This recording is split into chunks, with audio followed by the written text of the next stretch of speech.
Welcome to Mission Evolution Radio Show with Gwilda Wiyaka, bringing together today's leading experts to uncover ever-deepening spiritual truths and the latest scientific developments in support of the evolution of humankind. For more information on Mission Evolution Radio with Gwilda Wiyaka, visit www.missionevolution.org. And now, here's the host of Mission Evolution, Miss Gwilda Wiyaka. Death. It happens to all of us, eventually. Every family must deal with the crossing of a loved one. How do we steward our beloved through death, dying, and beyond? Mission Evolution Radio TV show is coming to you around the world on the Voice of Canada Broadcast Network, www.vocbn.ca. With us this hour to explore supporting the death process is Nancy MacMillan. Nancy is a registered psychotherapist, a former certified spiritual health practitioner who has worked in acute care, palliative care, and long-term care. She's now in private practice. Nancy holds a degree in economics from Carleton University, followed by graduate work in adult education at the University of Toronto. She did further graduate work at Queen's University in Theology, specializing in spiritual care and a Pluralistic Society. Taking advanced clinical units in CPE, she became a Certified Spiritual Health Practitioner under CASC. Nancy is the author of Call to the Far Shore, Carrying Our Loved Ones Through Dying, Death, and Beyond. Her website, nancymacmillan.substack.com. Nancy, thank you so much for joining us on Mission Evolution. For having me. It's just wonderful to have you. And this is such an important topic in these days. It seems like all the practices that we used to have and customs around dying have kind of gone by the wayside, and it leaves us floundering. That's right. And, it's been part of my sense that, we all come from a people who knew how to do this. Our heritages are rich with knowing how to include death, dying, and our dead. And we need to come back and learn from them and bring it forward again to help us through this time when fear seems to predominate so much the death process. It really does. So your bio states you were a certified spiritual health practitioner. What's that? Okay. It's the new term used for what we used to call multi-faith chaplains. And so in the hospital, there's chaplaincy that has always been part of a hospital system because of wanting to ensure that the level of training, they adopted the term spiritual health provider that was more pluralistic and had a guaranteed sense of the amount of training that goes into this.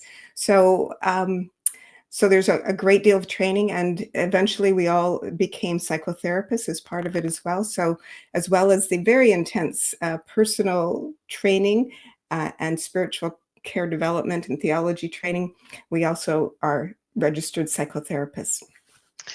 That sounds like it was pretty doggone demanding, right?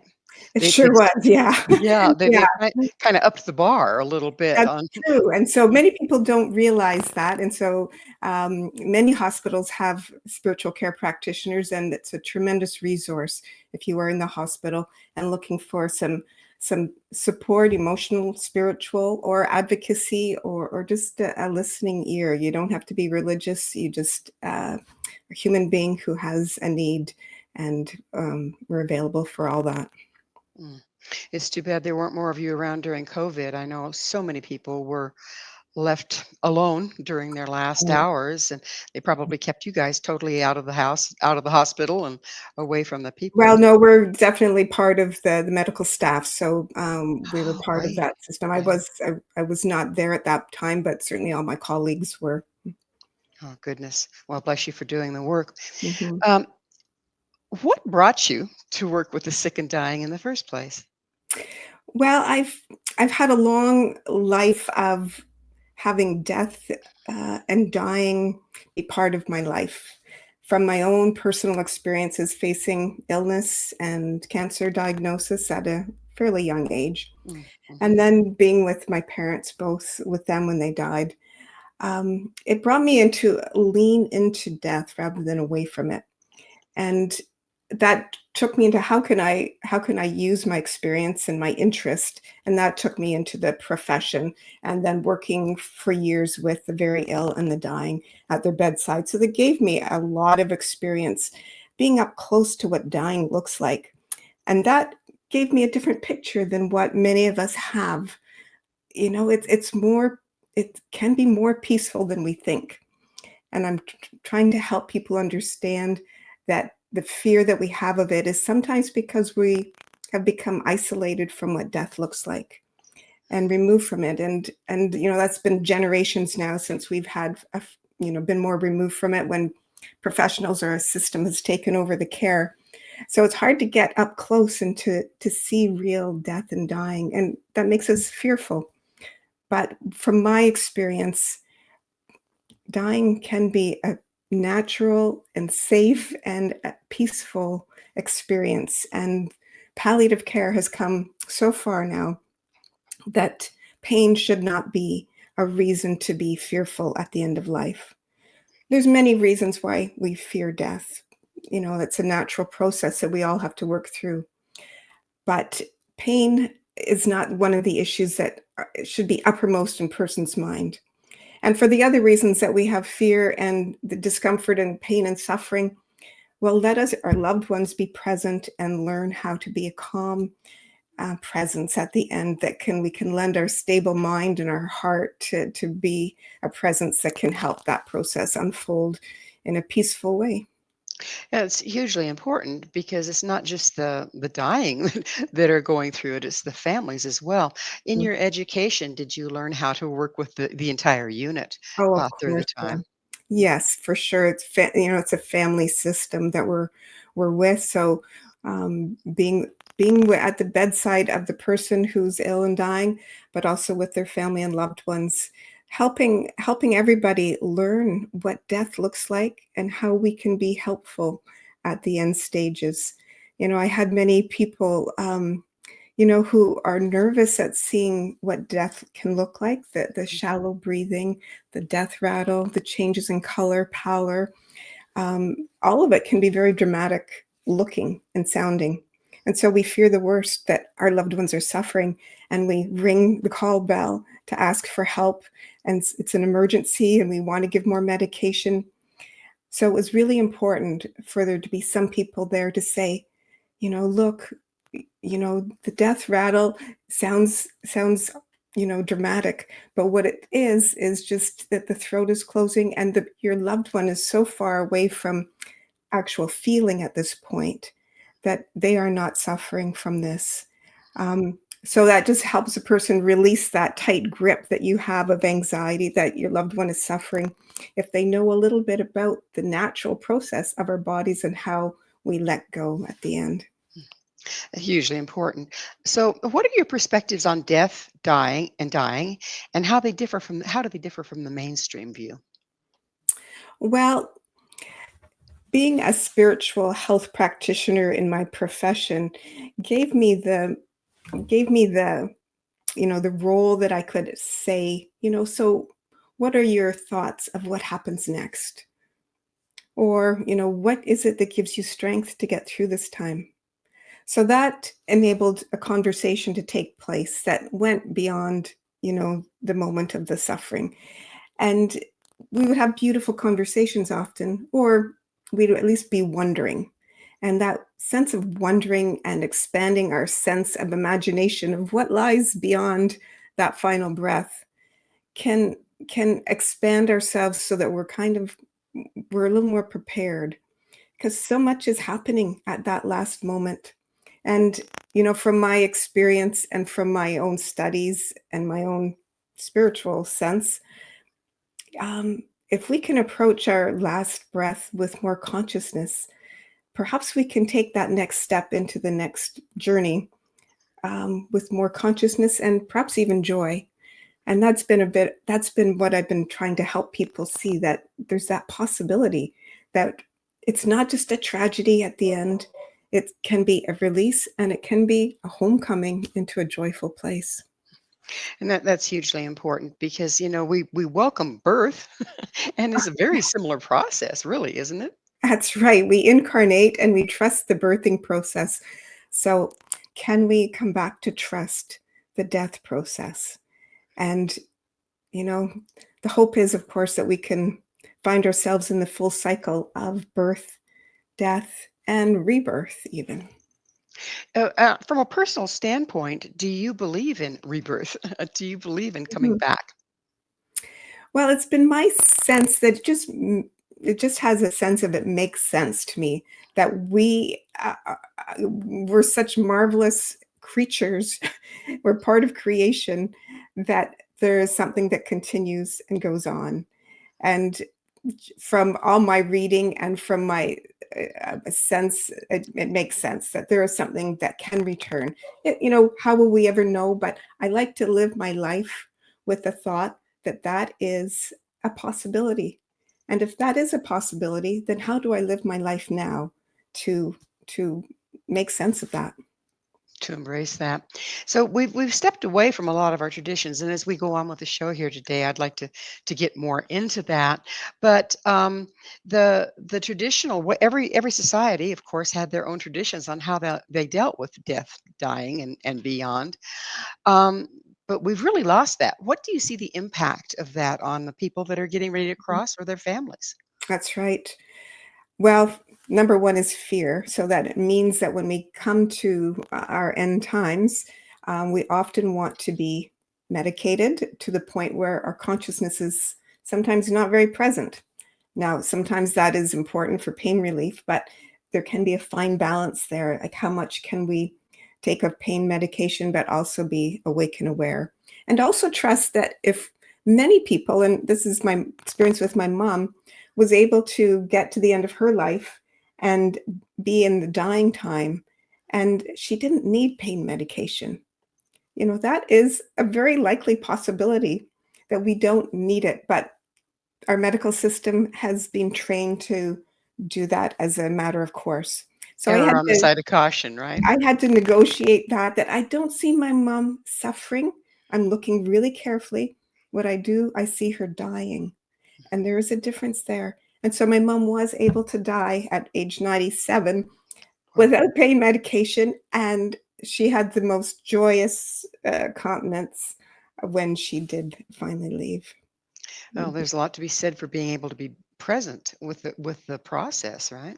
Absolutely. Yeah. And I think that is what we're called upon today, is to consider where our consciousness is during our whole life, and how we can build up our muscles to be able to be as conscious as we can as we approach our end times, and imagine being conscious at the very end and what that means for this next step afterwards. Mm. Well, it's time for us to take a station break. Nancy and I will return very shortly, so please don't go away. This is Mission Evolution, www.missionevolution.org. What is the job description of helping the dying to cross? With Mm. us this hour discussing stewarding the dying is Nancy MacMillan, the author of Call to the Far Shore, Carrying Our Loved Ones Through Dying, Death, and Beyond. Her website, nancymcmullen.substack.com. Nancy, do you consider yourself a death doula? I am not trained as a death doula. No, there is a distinct profession, or informal profession in some cases, to be a death care guide. I had the wonderful opportunity to perform the work of a death doula, in that I brought my mom's body home when she died from the nursing home to my home. And so we were able to wash and prepare my mother's body and have her in our parlor, our spare bedroom, for 3 days. And, I had a small group of friends, a death care guide who was one of them, who, helped that process unfold. And these people are available now in most places. So if you have any instinct to really lean into death and participate in it, um, the big surprise is what it can offer you in terms of moving through grief, finding ways to be in a ritual way with your loved one that can emerge spontaneously, be in a community of people who are in the most, the deepest place of being together. And you get to say goodbye over a few days and not abruptly all at once. And all those things help not just the people who are saying goodbye, but it's become to be my belief that it helps the person who's actually died to release themselves in a more gradual, peaceful way. Well, I know the custom of sitting with the dead Uh-huh. for 2 to 3 days. I mean, it's still present in the Tibetan systems, and um, so I know it's fairly common with different cultures. What's the purpose? I understand that the person might leave the body, but the body has some dying to do. There's all sorts of Mhm. flora and fauna and living things with the body, even after the spirit leaves it. Does that have is that honoring that, or what is the Wow, purpose of the week? that's a wonderful perspective. Now, in the Celtic tradition, which some of us are from, myself included, the 3-day wake, to go back and understand what that was for. Um, uh, we've kind of lost the thread of what that was for, and so I think it's easier for us to forget to do it or not bother with it. But there was a big part of community coming together and supporting each other.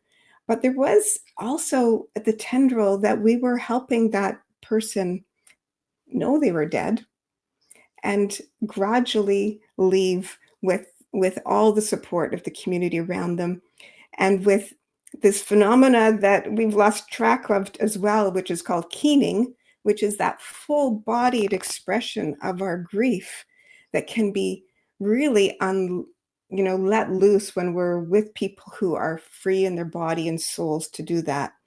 And it's been my experience that doing that just creates a channel. It's like a clear river can run through us and give us the energy to go the next step for us as the bereaved, but also for the person who has died. Indigenous cultures, around the world, you hear them understand that it is our full-bodied grieving and tears that give the departed one the energy and the resources to keep going on their journey. And that's a long forgotten piece of the whole puzzle. It certainly seems to be, but there's, from the traditions that I've studied, there's a lot of wisdom in it. How do you see our people suffering, the survivors, Mhm, mhm. as a not having that full body experience at the death of a loved one? Right. Well, what we see, and I certainly see in my practice, is a lot of grief that hasn't really found its way to be mobilized and to find a way to be a transformative force for each of us. There's no way around grief but going through it. And that does mean sometimes crawling through a deep tunnel. But what we can be assured is that there is movement that can guide us further on. But if we don't have a fuller body expression, and often that best happens or most easily happens right in the immediacy of a great loss of a death, that we can be in touch with that. And if we kind of miss that moment, which is so common these days because we postpone our ceremonies, our rituals, and so we're postponing everything, and then we've missed a moment, and it's much harder to come back to that original feeling of being ripped open and letting that howl of despair out. And if we don't, then that howl gets kind of hidden in the basement of our lives and comes out often in a sense of numbness and uncertainty on how to keep going. Also, we all have baggage around different people in our lives, particularly loved ones. Um, does the process of being able to deeply grieve like that right up front also help us to forgive and let go? Mm, that's a big question, and I think you're hitting on that thing, that our immediacy of letting our full emotions out. Our grief will hold all kinds of feelings, our loss, but also the grief of perhaps a relationship that wasn't completed or that had unfinished business. So we'll have a great deal with it. But I think in that immediacy, it can all come up and out, and it gets liberated to some degree. The whole process of forgiveness, it's a mysterious process, how we do that. But by becoming as conscious as we can of the hurts, of the wounds, and of the reality of the other person, that they were a full person themselves, that they may have done harm, but that wasn't their only role in life, that they had a full life beyond the harm that we may have been exposed to. So it takes a degree of consciousness and maturity to allow that person the fullness of who they are, and to let them be that, and to let them go, and to know that on the other side, they are not the same as they were here. And how can we let that go is a process. But from what I can feel and from my experience, they want to make amends. And I think we can let them make amends by giving them a seat at our table still, as hard as that might be. But it's an easier way than by abandoning them to the periphery, where unconsciously things can still take place. Now, by a seat at your table, do you mean literally the custom of setting a place for the dead? That's right. That is a literal imagination, but it's a bit metaphorical as well. So, how that will act look for each person, will be different. But that's a good question. How can I make a seat at the table for my loved one? Maybe it's through having pictures up. Maybe it's through writing notes to them. If you have a fraught relationship, then perhaps writing a letter and expressing it that way will help liberate some of those feelings, so that you can move to the next step. There's many ways to do it. And then there's the deeper way of sitting in stillness and quiet and calling that person forth just by saying their name from your heart, and allowing the presence of that person to be present with you, and to speak how you would like to speak with them in those quiet moments. I know that I studied with a Lakota elder, among many others, and when he was teaching me about dying, he said that in his tribe's case, the pipe carrier's job was to hold the spirit of the dead for a full year, and that gave the people time to mourn. But then at the end of that year, he would psychopump or help the dead to cross. But then the family was not to mention the person's name again. They could say, "He who was my brother's son," or Interesting. something like that, but not the name. Do you feel that the dead can be stuck here or called back if we don't let go in a formal way? Right. Yes, that we're getting more into the nuance of this. There's that one part of keeping a connection, but what are we keeping a connection with? We're not keeping a connection with the story of the person, but if we can imagine that their spirit is traveling on, and that we're well wishing them on that journey, we're not calling them back. And our mourning and our grief has a season, but it is not forever. And the importance of then moving into a healing place to keep a rhythm of life going into some normalcy again is the season of grieving, mourning, and living. And to be part of that helps us keep moving, and it gives the right place for our loved ones, for them to find the right place. Because we don't understand that part of those who've gone and who linger. That's and it's not something I fully understand, but we have to give a space to not mess around with that too much. But if we hang on to our mourning and grief for so long, we may be holding them back. And if we don't do any grieving, if we don't have any rituals to honor them going on, that's not helping them keep moving either. So there's a lot to learn, but we can all start somewhere to find our little step in that process. What would you have to tell our audience if they find they're having a lot of trouble letting go of someone that's crossed? What advice would you give them? Right. Hmm. Well, we all need the imagination that they need to have their place, and that they can and want to move on, and they want us to move on, and that moving on doesn't mean forgetting. And some people feel that if they move on, it's not honoring them and it's forgetful. But there are ways that we can be more nuanced and let go and keep the connection that will always remain, which is through our heart and love. And the life force and the love force that comes through our beloved dead and our ancestors comes from behind and wants to move us forward into life. And they need us to do that so that they can still participate in life in the way they do from where they are now. Do you feel that the formal process helps people every time, or do you feel like some people that are having a little more trouble need to look deeper into maybe guilt or non-forgiveness? Well, for sure. That's where support can help to unfold the process that might be hanging back there. Because, we can do our best work before a person dies.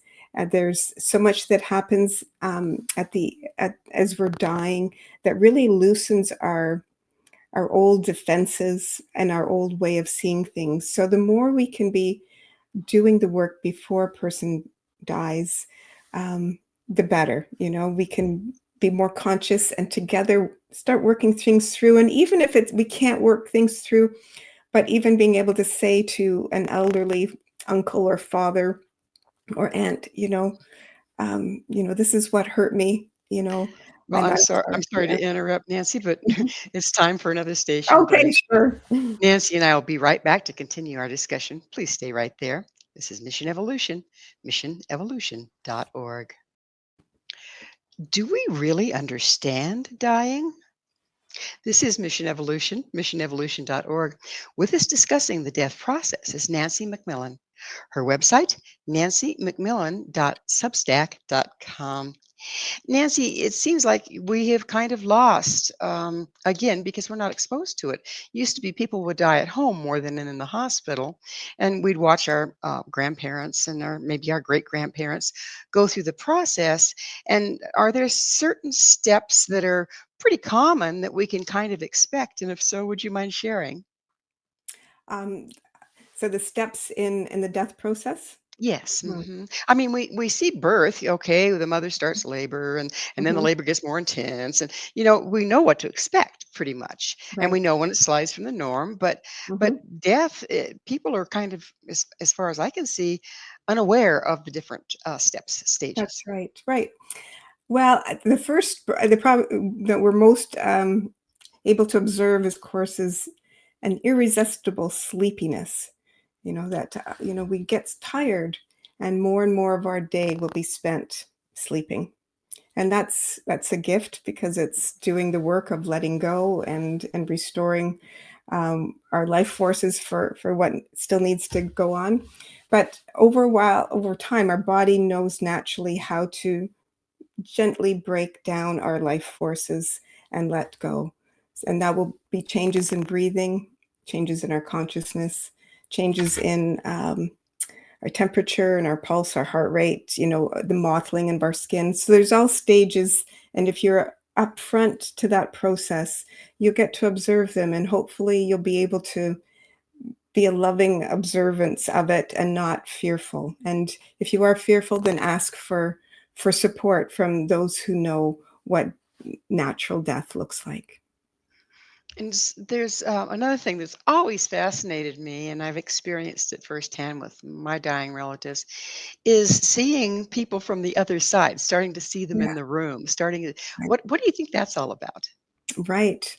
Well, isn't that wonderful? It gives us a little sense that we're thinning the veil there at the end, and the people who are on this side are becoming, are starting to recede. Our role is receding, and the role of those who are on the other side are starting to take precedence to help that transition over. That's the imagination I have, and that's the observation I have from being at the bedside of a number of people. How often the words will be like, oh, I'm going home, or my train is coming, or, get me my keys for I have to get into the car to get on my journey. For my mom, I remember her saying at the day before, it's like, look, the sun has just come out. And of course, it was a dark room, and the sun was far from view. But in her imagination and her reality, there was another process happening that she was readying for. And if we can have that imagination, that to be able to reach out our hand for the hand that will reach ours from the other side, because we have many loved ones who will be assisting that transition. I think we can make that transition easier. And it's interesting how some of these things are fairly universal. Like you mentioned, the days ahead of time going, oh, I'm going to go on a trip. Right. I need my keys. I need to pack my suitcase. That Yeah. kind of thing. Are there other things like that that you can kind of tell when a person experiences them? And you go, oh, we're getting kind of close to the gate. Mm-hmm. Well, there's a sense I've noticed in many people that they become more beautiful in a unique way. That the continents that might have been more clouded and working through difficult stuff. The very last few days, there's a translucence to the skin that starts appearing. It's like a light is starting to shine from behind them, and so trust that. Yeah. The when we know we're getting close, when we know that our loved one's getting close, what are the signs there? Is it Mhm. something in the breathing? What are the signs there? Well, the breathing definitely changes, and that's unmistakable to know that there will be, gasps in the breathing. And one of my first experiences was with my father when he was dying, and I was quite young. So seeing the changes in his breathing was at first quite alarming. And as we all may know, that there become a gasp, and then there be no breath. And most people think, okay, that's the end. Well, I got to my father's side, and he took another gasp. Well, so that started a chain reaction of just staggered breathing. And then there was the moment where I was leaning close thinking this was it. And the words came, "You're too close. This is not for you." This was, to me, was the angel of death. It was telling Mm. me to back off a little bit. Because as much as we want to help our loved one, there's a moment when we also have to let them take their next step, and that we have to step back because we can only walk so far with them. Otherwise, I was leaning over into the abyss a little too far myself. And so I was instructed to step back. And so I lay back down on my cot and somehow fell asleep. And in whatever interval happened afterwards, my cot collapsed. And I woke up, and my father had taken his last breath. Wow. So do you find that sometimes the dying will wait until there's no one around Ah, before they cross? that's a good question too. And that is a phenomena that does happen. You can be tending your loved ones so carefully and so wanting to be that helpful presence. And then you decide to go to the washroom or go get a coffee. And that's the moment that our loved one dies.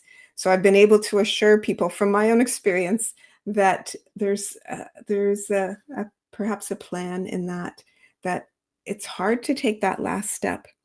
And just as I was instructed to back off, perhaps there's some unconscious thing to let that person have their space to take that final step without so much that we're wanting to pull them back.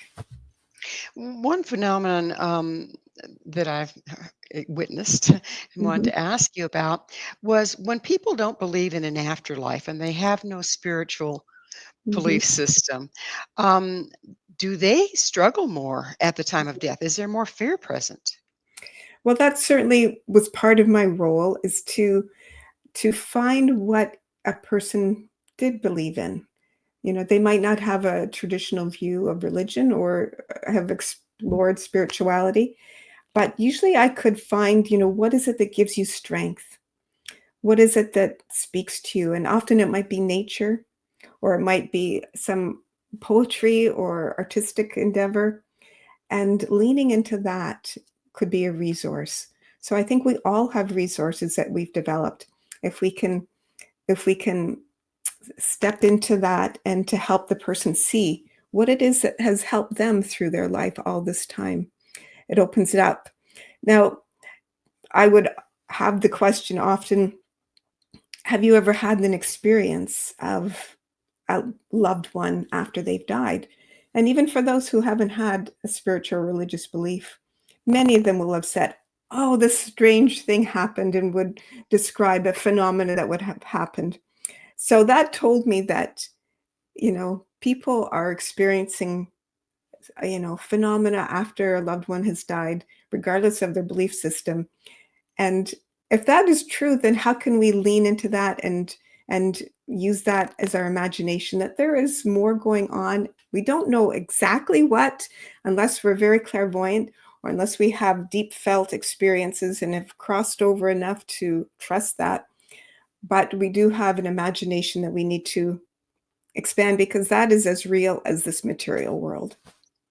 I'm glad you're talking about imagination because one of the shamanic practices is helping the dead to cross, is teaching them how to go into a trance state or into the dream state. Uh-huh. Is that dream state, the imagination, is that a bridge between the living and the dead? Ah, beautiful. I think there's many levels of imagination, but ultimately it is all part of the ladder, the bridge. So not under, in our materialistic world, we kind of underestimate the power of our imagination and our visualizations and our senses, but they are all higher faculties that we can develop and trust and lean into, and that will help us um, trust that there is more going on and that we are not alone. And I think anybody who's had experiences of being close to the threshold will understand that universal message that we are not alone. Well, let's go into near-death experience a little bit. Have you been familiar yourself or others that have had near-death experiences, and how does that relate to then getting ready to cross in your lifetime? Mhm. Well, it is a gift that we are getting to hear many stories of these near-death experiences. The, they're giving us some pictures and stories that will hopefully open up our imaginations and create some new pictures, because there is a commonality in many of them. Many of the stories each will have their own um, unique take on it, because we're all individuals and come from different cultural references, but there's enough commonality that hopefully it will give us some more confidence once again to to know and to be more conscious about making a bridge to that next life that we are all on. Have you found that people that have had near-death experiences kind of lose their fear of death? It certainly seems to be the common experience that one hears over and over again. Um, so we're getting some tools. We're getting people who've had near-death experiences being able to tell us more. We're having people who've used psychedelics, and that has created a bridge. We're having people who are more clairvoyant and can cross over in a conscious way. And we're having people who, through their own depth of bodily felt sense, understand and are hearing that their loved ones are giving them the messages that there is more, that they are not alone. So we're getting the education is coming to us to give us the ladder to make it to that far shore. That's the title of my writing that seems best to communicate that we're just on a journey, and The far shore can be as far or as close as we make it. And I love the fact that new stuff is coming through, and we're getting more information. Do you believe that we will have new traditions coming out of this time that better fit Mm. the people of today? That's a really good hope. Um, we seem to be in this gap right now where um, we've had to, take a step away from some of the traditions that were becoming to feel not very meaningful or relevant. And so we've created some new ones. It's common to have a celebration of life now, which is a beautiful sound to it. But my only concern is that we don't bypass that initial part where the person has actually died and there's grief and that there is an honoring of the death process. And then we can get to the celebration of life, but sometimes we miss that initial stage. And I have so many friends, who've experienced a loved one dying, and there isn't anything for a month or much longer. And there's, our psyche needs symbol and it needs a way to commemorate. It's an ancient thing, and we Well, can't bypass that. I'm sorry, it's time for us to take another station break that we can't bypass. Please stay with us as Nancy and I continue to explore dying, death, and beyond. This is Mission Evolution, missionevolution.org. Okay, so I'm dead. Now what? This is Mission Evolution, missionevolution.org. We're continuing our discussion with Nancy MacMillan. Her website, nancymacmillan.substack.com. Nancy, there's, of course, as many different ways of dealing with the moment after death as there are people to do it and traditions to do it. But what's the commonality of what's the right steps to take once the person has just died? Mhm. What are the right steps to take? So, Mhm. because people, we flounder, what do I do Right. now? Of course. Yeah. And that's understandable. The most important thing that I suggest is death is not an emergency. So to slow down, and although our nervous systems might be very ramped up, but to take a moment and breathe and to be present and to sit and not to immediately feel you have to call, the medical professionals to come in, but to let that moment expand, be present with it and notice. That is how we become educated and present in a helpful presence to dying, death, and our own eventual death, is to create a space to where we can lean into it. And everybody I know that has been able to do that has been able to feel something happen at that time, and this will sound strange if one hasn't discovered this, but that it can be oddly beautiful. It's like the gates open for a while. Yeah, okay, that makes sense. That makes sense. Yeah. So, another thing that what we've learned from near-death experiences is oftentimes people are hovering over their body, looking down for quite some time before they're sucked into the tunnel and then kicked back out. Um, is it? Do you think it's the same with the dead? And is that also why it's really important to just kind of sit there and hold space for a while? Oh, very good. Yes, and it just was an instinctual sense I had to do that with my mother. I was just following, and hopefully, if we are tuned into our own intuition and our own body sense, we will be able to trust and know when the right thing is to do at the right time. So, for my mom, when she died, it felt like just a huge courtesy to allow her the time and space to be in that place before being rushed into the next thing, right? There's so many subtle processes that are beyond our knowing, often, what's happening at that edge. And the subtlety of that place um, is so sweet. And I didn't want to disturb that. So I let my mom remain in her bed at the nursing home for 8 hours before I felt the instinct to move to the next step. And I felt that that just allowed her the grace and the courtesy to settle into her new place. And then we had the funeral director come to move her body to my home, and then we took over the next steps. But all the way talking to her, helping her understand that she had just crossed over, that she had died. And, well done, beautiful. And to give her that encouragement, and that we would be taking care of her over the next few days, and that she could relax into it.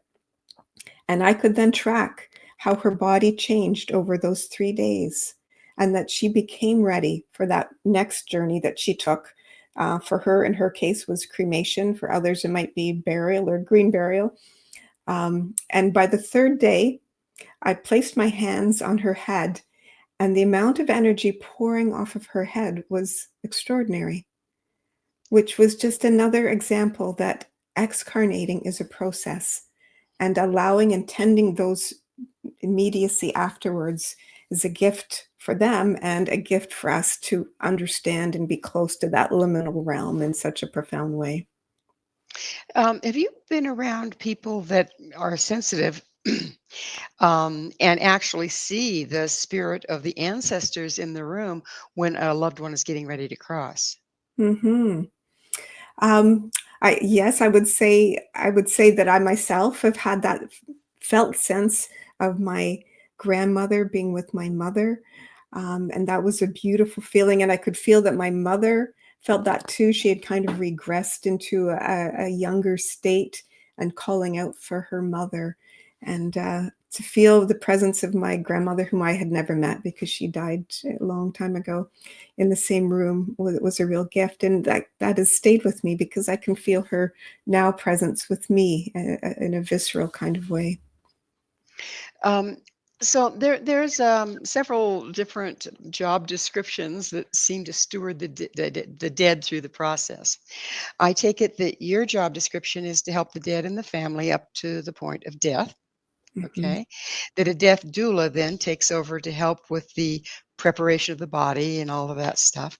Are you familiar with psychopump, the ones that take it from there to help the dead Mhm. to cross? Right.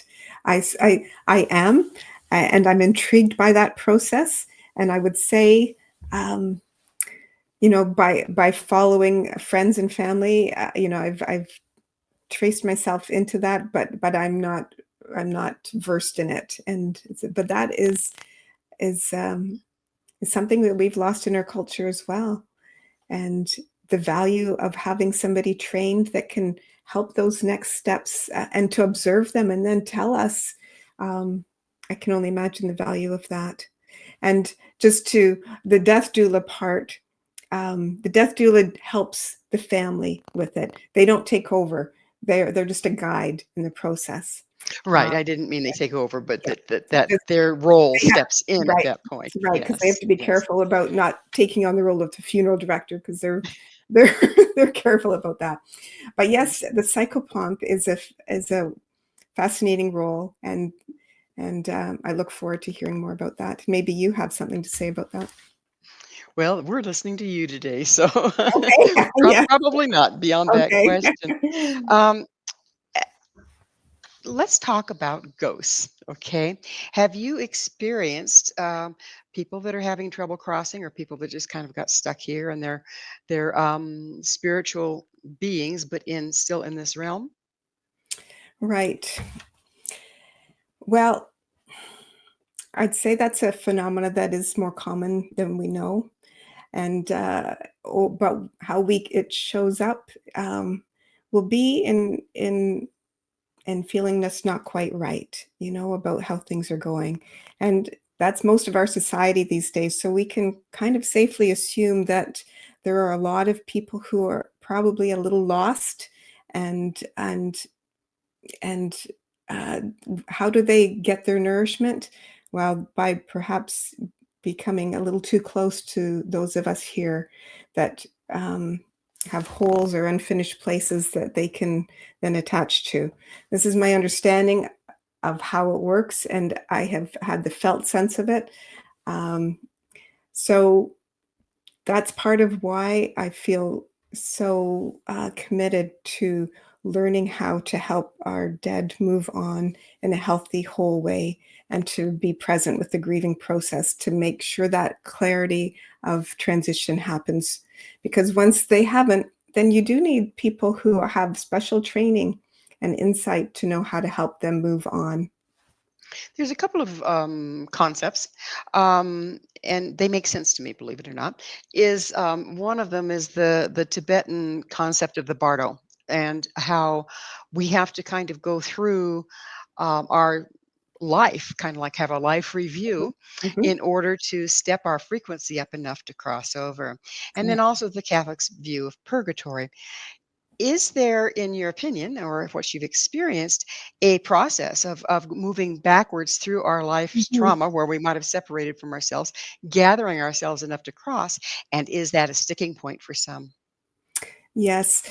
Well, that's certainly what we've learned from people who've had the near-death experiences, that the common feature of that is that there is this life review where we can step back and have a panorama of what our life has been.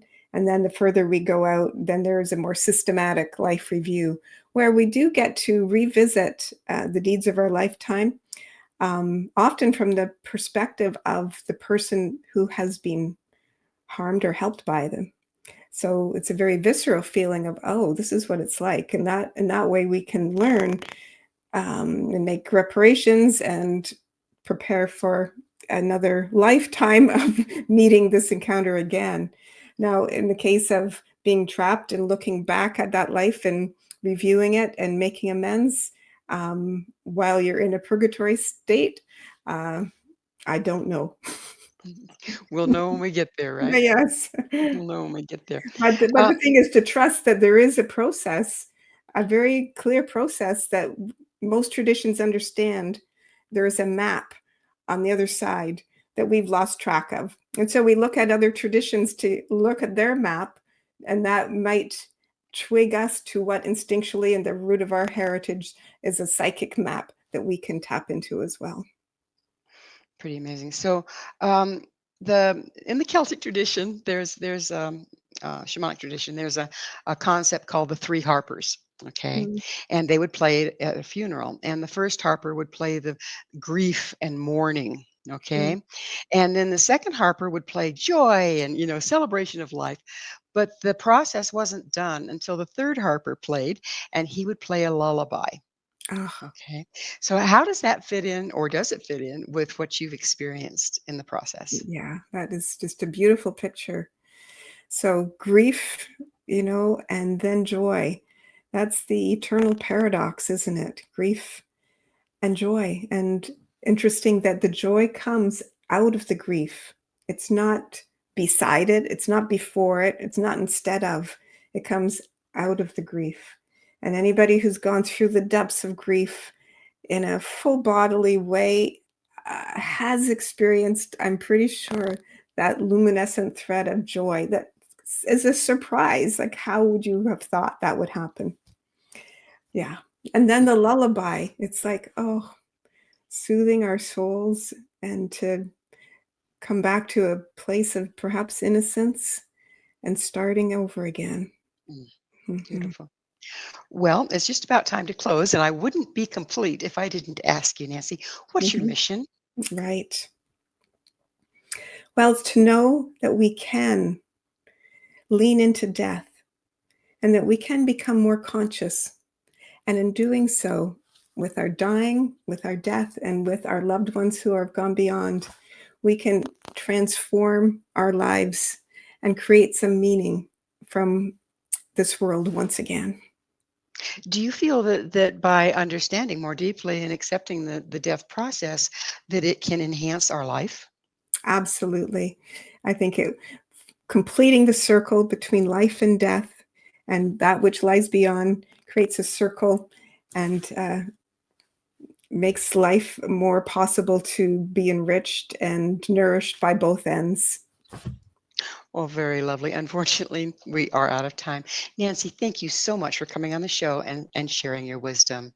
Thank you, Gwilda, for your interest and your dedication to all these topics. Thank you. Our guest this hour has been Nancy MacMillan, the author of Call to the Far Shore, carrying our loved ones through dying, death, and beyond. To find out more about Nancy, where you can find her book and all she has to offer, visit her website, nancyjmacmillan.com. This has been Mission Evolution with Gwilda Wiyaka. For more information or to enjoy our past archived episodes, you can always visit www.missionevolution.org. But please be sure to join us again right here on the Voice of Canada Broadcast Network, vocbn.ca, where this mission will continue, bringing information, resources, and support to our rapidly evolving world.